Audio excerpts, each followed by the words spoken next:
YouTube, what's going on? Skywise here, back with another video, and today we are going to be talking about ATV, four-wheeler, side-by-side, whatever you got, maintenance.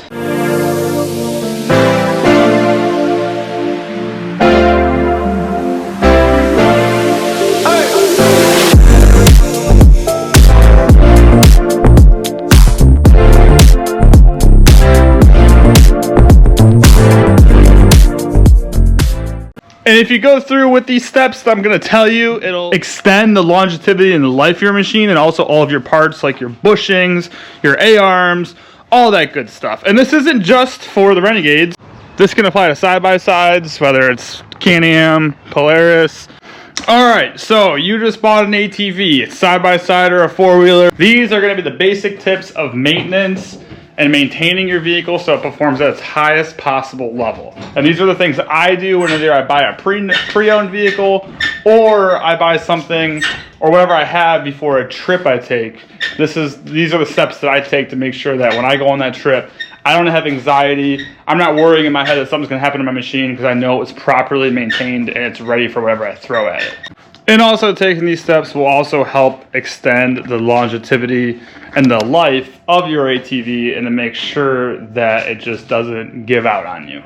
So this is why I rarely have issues, and sometimes you have issues that happen. Sometimes they're inevitable, but there are ways that you can prevent and repel issues.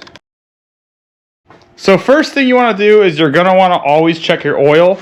Before every trip, before every ride, always check your oil. You can tell I just did an oil change on this one.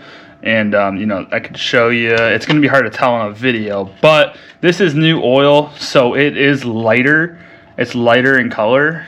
You can kind of see. I don't want to drip it all in my garage. But it's a lighter color. It's just like a really, really light brown.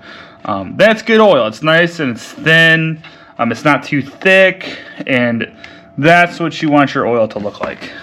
You should be able to go up to your AutoZone or wherever you have nearby and buy an oil filter and a couple quarts of oil, and you can do an oil change. They're very easy to do, and I always recommend doing them. I don't go off of mileage, don't go off of hours. Keep track of hours and mileage, but set yourself a schedule. And if you're going on like a week-long ride, I definitely recommend that you do an oil change before your ride. Especially if your ATV has like a darker colored oil, it's a little bit darker. That's just a here-tell sign to do an oil change.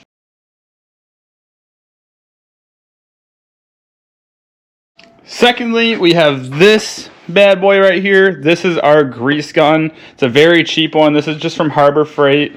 You don't got to get too fancy when it comes to this. I'm all for it when it comes to fancy stuff. I love my tools, but when it comes to greasing, the most important thing is the grease. I use the red grease, and I also get that from Harbor Freight. You can use specified greases that they call for in the manual, but the red grease works fine for me. On your ATV, if you have your manual, or you can find it online, or you can find a video, there's going to be nipples all over the A-arms and on all these joints that you can grease, and you just hook the grease gun up to it. So you can see, let me turn the light on. You can see there's one right here. There's one on the back end of this. But everything on this side is going to be reflected onto that side. See, there's another one right there.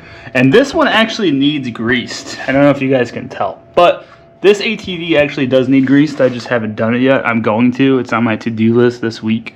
So this is a pretty good example. You can just tell there's no grease on here. Whatever was left probably came off of my power washer. So here in the XMR, you can see there's a grease point right there. Another one right there. But always make sure you're greasing everything. I do it honestly after every time I take a long ride. You don't have to do that, but that's just how I roll.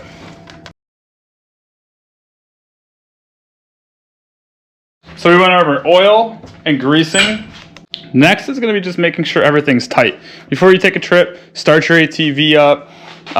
You can jack it up, check your wheel bearings, make sure your wheel bearings are tight.